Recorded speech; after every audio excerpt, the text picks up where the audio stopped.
Kami dari kelompok 6 akan menjelaskan tentang rekonsiliasi bank. Sebelumnya, perkenalkan, saya Sifarida Ramadhani. Saya Syahrani Ramadhani. Saya Desti Risma Latifah. Berikut adalah penjelasannya.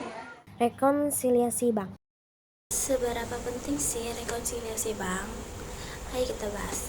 Rekonsiliasi bank menjadi bagian penting karena dapat membantu melakukan identifikasi kesalahan yang mempengaruhi pajak dan pelaporan keuangan, serta mencegah adanya kecurangan agar bisnis bisa terhindar dari kerugian.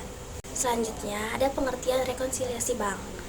Rekonsiliasi bank adalah proses mencocokkan catatan keuangan perusahaan dengan laporan bank untuk memastikan kesesuaian transaksinya. Nah, selanjutnya ada pengertian rekening koran. Rekening koran adalah laporan keuangan yang diterbitkan oleh bank kepada pemilik rekening yang mencatat semua transaksi yang terjadi dalam periode tertentu. Tujuan rekening koran adalah untuk memberikan gambaran lengkap tentang transaksi keuangan yang terjadi di rekening bank seperti uang masuk dan keluar. Tujuan dari rekonsiliasi bank adalah untuk memastikan bahwa saldo kas yang tercatat di pembukuan perusahaan sesuai dengan saldo yang tercantum dalam laporan bank. Komponen rekonsiliasi bank. Yang pertama, ada deposit in transit atau setoran yang diproses, yaitu setoran yang diproses ketika uang tunai atau cek telah diterima oleh perusahaan, tapi belum dilakukan pencatatan dari pihak bank di mana perusahaan mendepositokan dananya.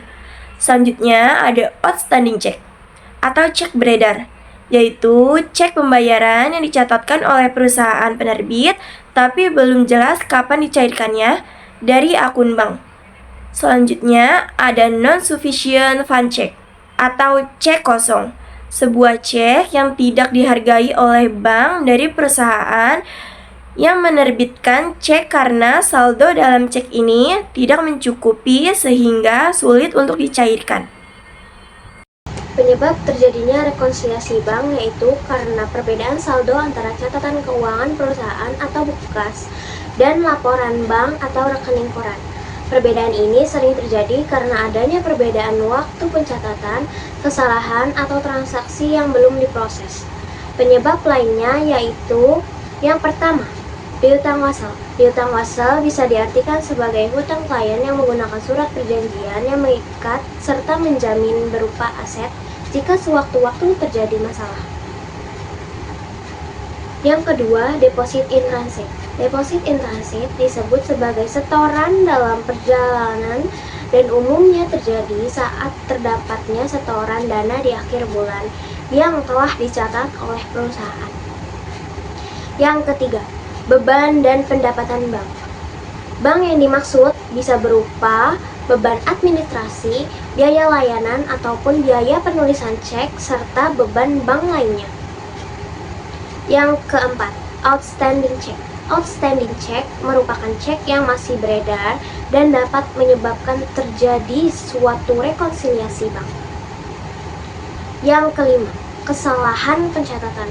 Kesalahan ini bisa disebabkan oleh pihak bank ataupun dari pihak perusahaan itu sendiri. Yang keenam, kredit bank.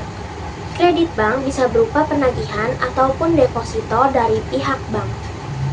Dan yang ketujuh, not sufficient fund. Not sufficient fund merupakan cek kosong yang tidak memiliki dana. Prosedur dalam melakukan rekonsiliasi. Yang pertama, melakukan perbandingan antara saldo kas di buku besar perusahaan dan rekening koran dari bank. Yang kedua, catat transaksi yang dilakukan oleh bank. Yang ketiga, lakukan penelusuran terhadap transaksi yang masih diproses. Yang keempat, buat lembar kerja rekonsiliasi dan hitung selisihnya. Dan yang kelima, penelusuran dan pengecekan ulang. Yang terakhir adalah kesimpulan dari rekonsiliasi bank dan rekening koran. Rekonsiliasi bank adalah proses pencocokan data keuangan perusahaan dengan laporan bank untuk memastikan akurasi. Sementara itu, rekening koran adalah dokumen yang digunakan dalam rekonsiliasi bank sebagai sumber informasi transaksi. Sekian penjelasan dari kami, kurang lebihnya mohon maaf. Wassalamualaikum warahmatullahi wabarakatuh.